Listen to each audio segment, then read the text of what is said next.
Hey guys, so welcome to the first official Mobility Monday video. In this video, I'll be talking about the relationship between spine and hip position and how that relates to folks who have trouble with squat depth, setting up for a deadlift, or have hip or back pain with either squatting or deadlifting type motions. Just some quick definitions and overview before we get started. So this is our handy dandy pelvis model here at the clinic. On it, you can see just how interconnected the hip joint and the back are. So this is looking at a person from the back here, but this is the spine. These are kind of the two hemipelvises on either side, connected by the sacroiliac joint. And then right off of the pelvis, actually in the pelvis, is the acetabulum, which comprises the socket of the ball and socket hip joint, okay?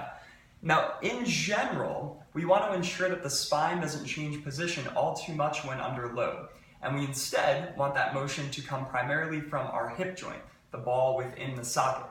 The reason for this is twofold.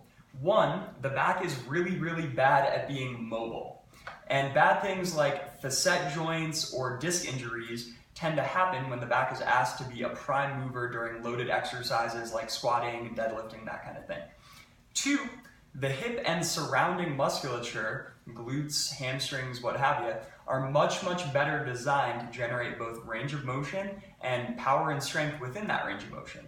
So it doesn't matter if your goal is to achieve full squat depth without back or hip pain, or be an absolute beast and deadlift 500 pounds from the ground. You want to maximize back stability as well as hip mobility. With that said, let's talk a little bit about how bad spine position can effectively rob a person of full hip range of motion and render their squatting or deadlifting either weak, painful, or both.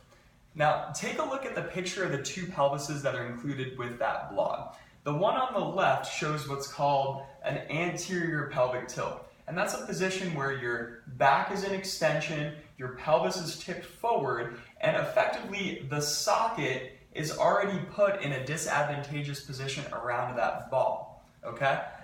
Now, this is a very common postural dysfunction that we frequently see in hard training athletic populations, runners, lifters, gymnasts, crossfitters, what have you.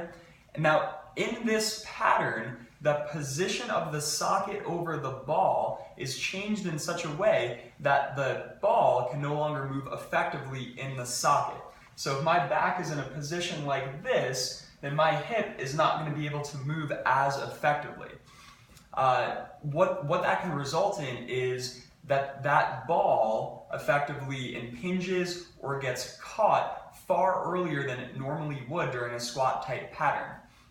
If you start a squat or a deadlift with a back position and a pelvis that's in extension, you're likely going to run out of room at the hip joint way quicker than what we find desirable. And that's going to force your back to be far more mobile than we'd like it to be.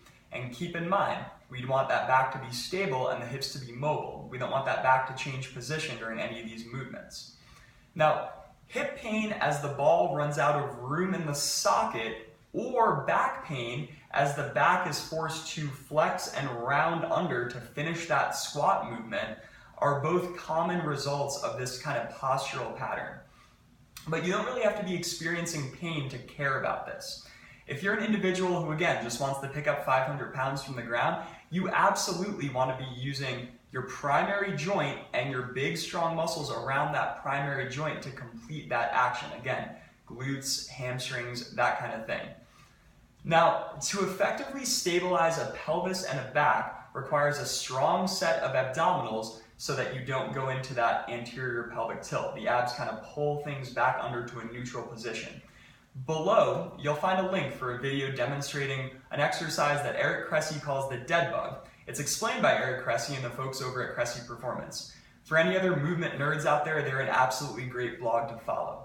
Now, this exercise is a nice introductory piece for feeling where the neutral spine and pelvis are, resisting that anterior pelvic tilt, and turning on the ab muscles that are responsible for maintaining neutral spine position. Remember, if you have that neutral spine position, your hips can move more effectively. One important coaching point regarding this exercise for you folks out there that try it is that the athlete should have their low back driven firmly into the ground with no space between their back and the floor. Give it a try in either your warm-up or in between sets of squatting, deadlifting, or Olympic lifting, and see if you notice a change on either your mobility, comfort, or strength and power in either of these movements. Thanks for listening. I'll see you next Monday.